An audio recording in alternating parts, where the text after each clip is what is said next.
السلام علیکم سامعین، 26 محرم الحرام کی تاریخ شروع ہو چکی ہے۔ 21 جولائی ہے۔ خبر کا عنوان ہے بھارت کے نائب صدر جمہوریہ نے استعفیٰ دے دیا ہے۔ بھارت کے نائب صدر جمہوریہ جگدیپ دھنکھڑ نے اپنے عہدے سے فوراً استعفیٰ دے دیا ہے۔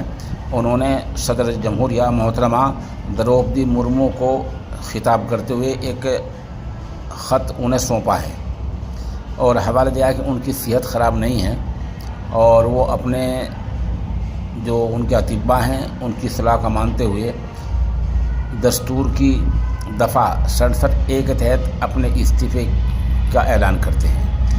صدر جمہوریہ مرمو کو خطاب کرتے ہوئے اپنے مکتوب میں جگدیپ دھنکھڑ نے لکھا، صحت کی ترجیح ہونی چاہیے اور ڈاکٹروں کے صلاح کی تعمیل کرتے ہوئے میں ہندوستان کے نائب صدر جمہوریہ کے عہدے سے فوراً استعفیٰ دیتا ہوں۔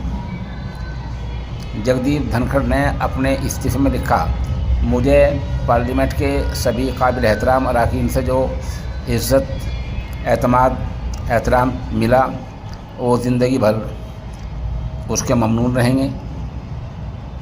وعدے ہو کہ جگدیپ دھنکھڑ نے 2022 میں ہندوستان کے 14ویں نائب صدر جمہوریہ کے طور پر حلف لیا تھا۔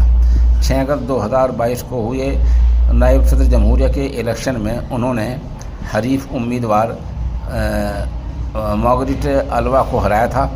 جگدیپ دھنکھڑ کو کل 725 میں سے 528 ووٹ ملے تھے۔ بہرحال آج ہندوستان کے نائب صدر جمہوریہ نے صحت کی وجوہات بیان کرتے ہوئے اپنے عہدے سے استعفیٰ دے دیا ہے۔